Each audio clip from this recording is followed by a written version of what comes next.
All right, what's going on, guys? This is Rob, and we are covering the full power, if we want to call it that, of Loki, the god of stories. Now, if you're just now joining us, you guys actually picked a great time, because if you click the video at the end of this, you'll literally be caught up in one video, because this is a very recent Thor story. So the long and short of this is that we've been introduced to these kind of Utgard versions of Loki and Thor. Exactly what that means, we don't fully understand. The story's just started, so it's still kind of unfolding. But the long and short of this is that in the fight between Thor and Utgard Thor, that basically Thor using the all power, kind of the Odin force, basically, for his character, that he had exhausted his energy, and in doing so, has fallen into the all sleep.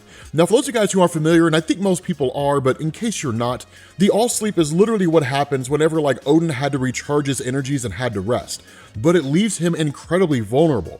And so what ends up happening here is that, as we saw at the end of the last video, Loki, as the newly christened god of stories in all his might, had appeared to Thor and then has seemingly whisked him away. So what we'll find out is that this is all kind of taking place within the dreamscape, but it doesn't change the power that Loki, god of stories, has. And that's one of the first things to grasp here, is that Loki, over the years in Marvel Comics, his power was confined to like the real world, and he could trick people's minds and just kind of do these little mischievous things. Loki here is more or less operating as God, and not like an Asgardian god, but like a god of gods, you know, like complete and total power over everything. And in fact, what he does here is he kind of meets Thor with just like these riddles. And in fact, when Thor approaches this believing it's one of Loki's games, Loki responds and says like, this is no game, Thor, but it does have rules, and even Mjolnir cannot break them. My magic has bound you to this place, the rune Riddle, the rune of journeys, but the rune is reversed, its meaning changed.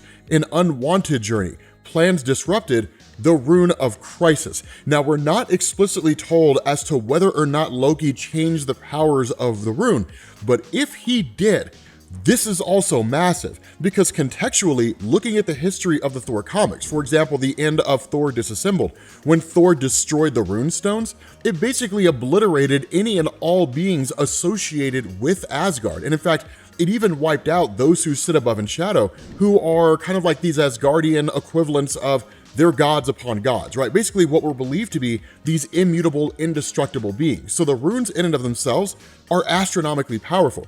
Being able to come along and just alter them on a whim, I would argue, in relation to the Asgardian mythos, is not that dissimilar from like changing the fundamental properties of like an infinity stone, right? It's just a crazy level of power. And so Thor, refusing to buy into the scheme of Loki as he perceives it, basically takes off. And Loki tells him like, if you do that, I would pack a lunch. And Thor just ends up out in the middle of nowhere, right? Like stars that he's never seen before. He doesn't even know if he's in his own reality. And that's where things get kind of mind-boggling, because Loki is the god of stories. Lest we forget, this guy has the ability to turn anything that he can imagine into reality, right? Anything on any scale, it doesn't matter. And so seemingly, Thor could be in a location right now that's just been kind of created by Loki on a whim. It doesn't actually exist, and it never existed until like just now. That's what we're talking about here, right? It's just a crazy level of power.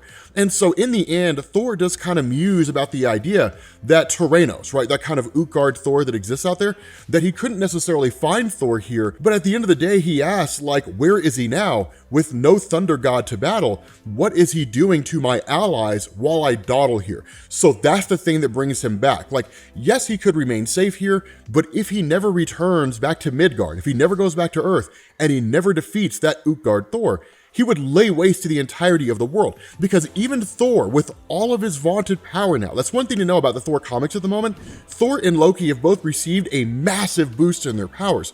Even with all of that power that dwarfs what the Incredible Hulk is capable of, none of the Avengers could even stand a chance against Thor right now.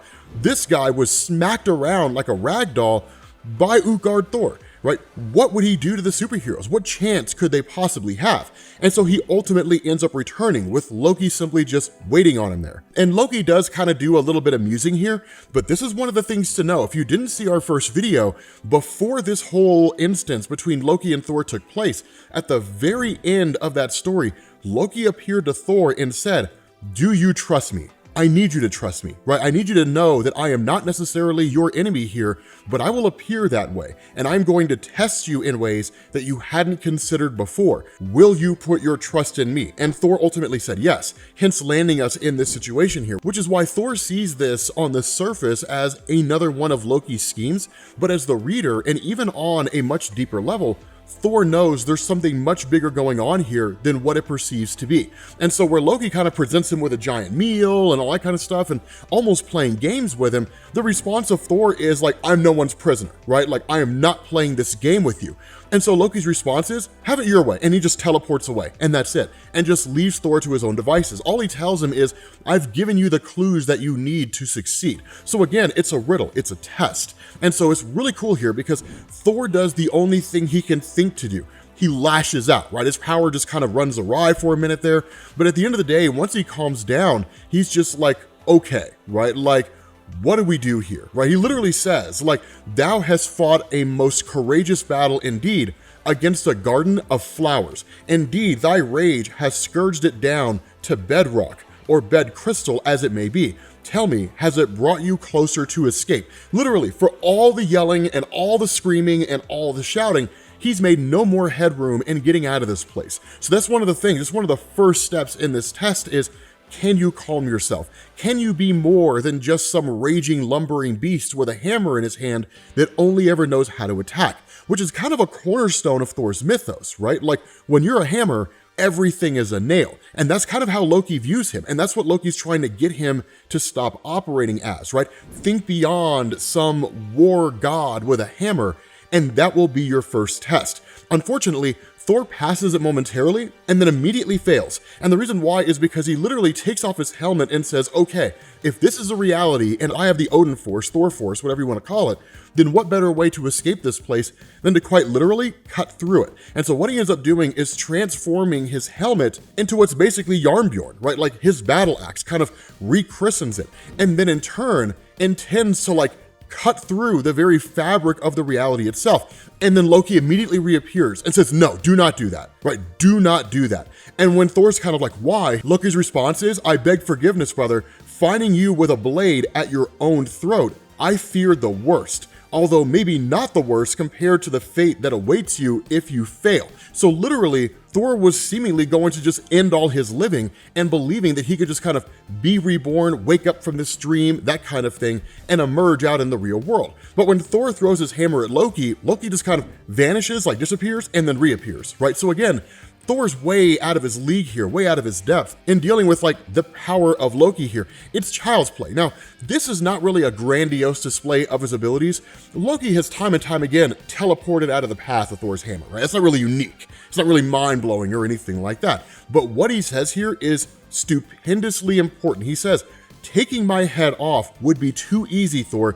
You can't just hack your way through this Gordian knot. But if you want some lateral thinking, you have a get out of jail free card in your own hand. Are you not king of Asgard, hero of 1,000 battles, who deserves Valhalla if not you? And once there, who could stop you walking out again? Do it, Thor. Cut the thread of fate and fall. The Valkyries will most surely catch you. And Thor's response here is simply just, the ways of death cannot be gamed, Loki. As you well know, there are forces to which even a god must bow. You are correct. However, I do have the solution right here. And this is one of those things where Thor isn't thinking. He's not paying attention. What Loki said, right? Literally, are you not the king of Asgard, hero of 1,000 battles? Who deserves Valhalla if not you?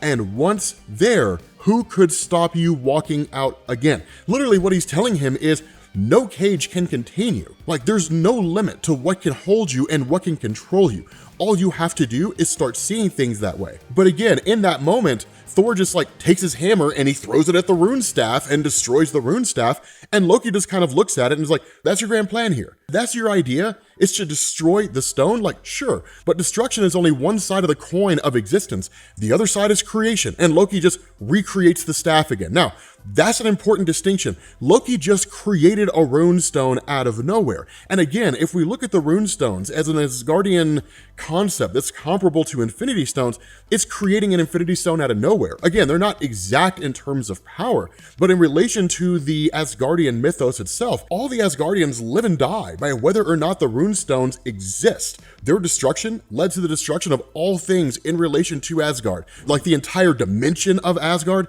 the Asgardians themselves, the whole 9 yards, right? So again, it's crazy Loki has this power, and yet Loki again simply just tells him, the tools are in your hands, brother, and then smashes his staff on the ground and disappears again. And that's it. And I guess his kind of own Loki way, you have to start thinking outside the box. And that's when Thor begins to start putting 2 and 2 together, right? He says, a Gordian knot, a seemingly complex problem with a simple answer. Loki arrives behind my back, but makes a point of leaving in front of my face, always showing me their staff of means of travel.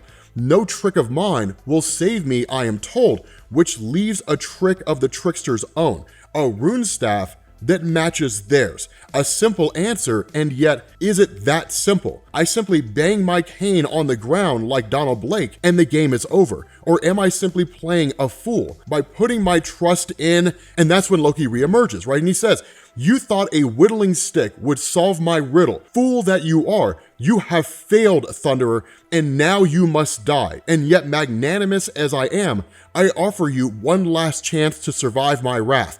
Bestow upon me the throne of Asgard.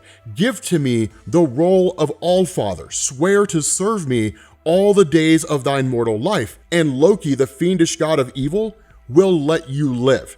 And the response that Thor gives here is, really? That's it. And that's when Thor figures it out, right? In that moment, that's when he knows he's right, because he literally says, after all the road you and I have walked together, there is one thing I know in my marrow. Any Loki who says they want a throne is a liar. Now, the reason why Thor draws this conclusion is that if this was the Loki in years past, he'd be 100% right, because Loki, the original god of tricksters, was always scheming to get Thor out of the equation and to take the throne of Asgard for himself. But lest we forget, like we covered in our Loki God of Stories video explained, that there was the original god of tricksters. He basically sacrificed his life, pulled a few ruses to be reborn as his younger self, took over the body of that child, became the Loki who's in effect the god of stories, and went on the path to become a superhero. But in trying to become a good guy, he cast aside all those ambitions to kill Thor and replace him as the god of Asgard, right? The ruler of Asgard, the new Odin, if you want to call him that. He's no longer that guy. And so suddenly approaching Thor out of nowhere and saying, give me the throne of Asgard, right? Like bend the knee, swear fealty to me. In the end, that's when Thor realizes, no, like this means that I solved the riddle. Right? If I had given into this, and if I had said, okay, that means he would have failed. And in taking the staff and striking it on the ground, he's woken up from the Odin sleep, and he in turn returns there. And that's when he has the conversation with Loki, and Loki reveals why he's even doing this in the first place, right? Like after a little bit of conversation with Thor saying like, I recognize these stars and all that kind of good stuff, he asks him, what was meant by this game, Loki? And the response of Loki, this is stupendously important here, because he says, no game. You had a lesson to learn. You learned it. You needed a weapon for what's coming, and you have it. You were tested and you passed. And he asks, like, if I failed, what then? And the response of Loki is, you'd be dead, right? Starved bones on an alien world in a forgotten time. And then Toranos would wreak havoc across everything. Understand this, Thor. If I come to you as your enemy, it is the enemy you need, and I will not coddle you. And so in effect, what he's saying is, this is but the first of many tests, of many trials. Given my new role and my power, I cannot solve these problems for you. But what I can do is I can push you to become better. Now, this is a very, very important thing to understand with regards to how Al Ewing and Marvel are handling Loki, God of Stories. Because as they solidified in Loki Volume 3, right, like the God Who Fell to Earth, and the storyline from Defenders Beyond, Loki officially being the God of Stories means he's arguably equal to the one above all in power. anything that he can imagine becomes real. But in order to prevent him from becoming a MacGuffin, where he just kind of appears in the midst of any conflict and just says, away with you, and waves his hand, and the conflict's over, they have to find a way to structure him in a way to bring him in that allows him to still maintain some presence within the Asgardian stories, but at the same time, not make him this just overwhelming, omnipotent force that can end everything. This is it, right? This is him appearing to Thor and saying, I will make you great, right? You are good and you are capable. I will make you better. That's basically what he's doing here. But the other part of this is, remember, with the Utgard Asgardians that exist out there, Loki, Thor, so on and so forth, they're basically elder gods, right? Gods from a time that's long since passed, and their power dwarfs that of Thor, and probably not Loki, god of stories. But the point here is that Thor is going to need to be more than simply just a hammer hitting nails if he's going to win. He's going to have to learn to think outside of the box. And so in doing that, Thor says, indeed, the solution to the riddle of Toranos is now within reach. We will need allies for what comes next. Allies who share the necessary experience, though I fear at least one will not enjoy seeing Loki at her door. If she is to join us in battle, he says, I must speak to the goddess of thunder alone. Thor is going to find Storm, which is amazing because remember, Storm controls the weather and she has a massive power boost as well in Marvel Comics, which is covered in X-Men Red and is part of Fall of X. So with that being said, guys, we're gonna bring this to an end. If you wanna get caught up on Thor, make sure you click this video. But if you wanna follow along with what's going on with Storm and the X-Men in Fall of X, click this link and it'll take you to the Fall of X playlist. The choice is yours, ladies and gents, and I will catch you all later. Peace.